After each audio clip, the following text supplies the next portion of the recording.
November 22nd, 2009, there are approximately 105,000 people who are in need of some type of organ transplant.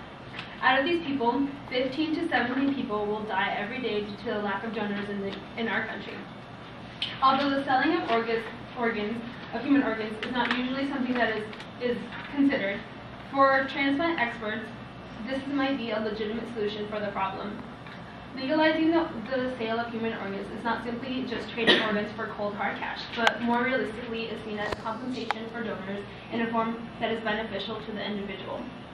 This can save thousands of lives, compensate those who are kind enough to donate their organs, and minimize the amount of illegal trade in the black market. On October 19, 1984, the National Organ Transplant Act outlawed the sale of human organs in the United States. This act also established the Organ Procurement and Transplantation Network, or OPTN, which is a private and public partnership devoted to increase the amount of donated organs available for transplantation. Like I've already mentioned, there are thousands of people that are on the waiting list, and according to the OPTN, 6,000 of these people will die each year because they will not receive their transplant on time. Out of these people, 2/3 are in need of kidney transplants, which has the longest wait with an average of 3 to 5 years. Pancreas, cornea, lung, and heart transplants are among the other transplants that people are also waiting for. What makes matters worse is that 10,000 to 14,000 people who die each year meet the requirement to be donors, but less than half of these people become donors.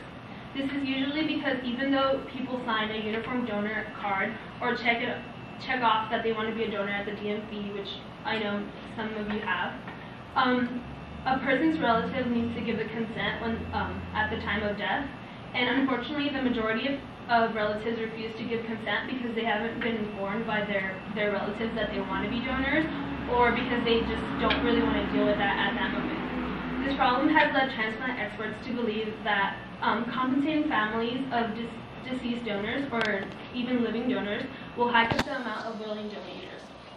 The idea of donor compensation as a solution is not new to the United States, but in the past years, as the demand for organs has risen, it has gotten a lot more attention.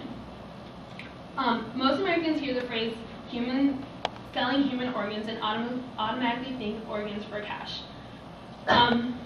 In other words, they think of a shady, selfish person giving up their organs or their kidneys or something for thousands of dollars. According to many of the doctors that are considering transplant compensation, their ideas of donor compensation is nothing remotely close to that scenario.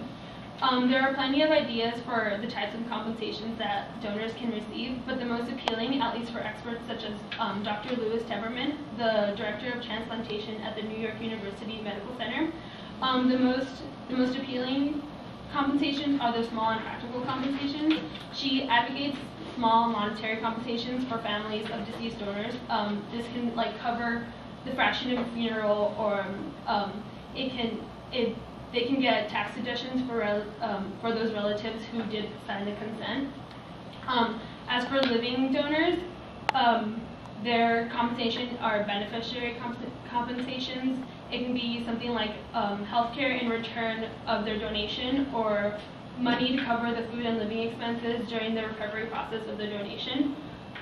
These are all hypothetical ideas at the moment, but it's something that's definitely getting more attention as time goes on. Almost every country, including China, the United Kingdom, and the US, have clear written bans on selling human organs. But whether illegal or legal, the black market is growing at its fastest rate due to the high demand in organs. Since 2006, Iran is the only country in which the selling of kidneys is legal and regulated.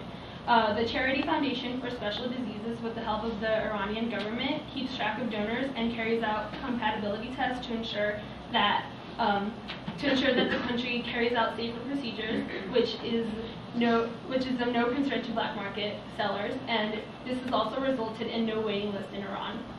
Some countries, such as India, in which selling is banned, the black market is thriving more than ever because a lot of wealthy customers are coming from different parts of the world. Unfortunately, the lack of donors in the United States has led patients to look elsewhere for what they really need to avoid being placed on a 3 to 5 year waiting list.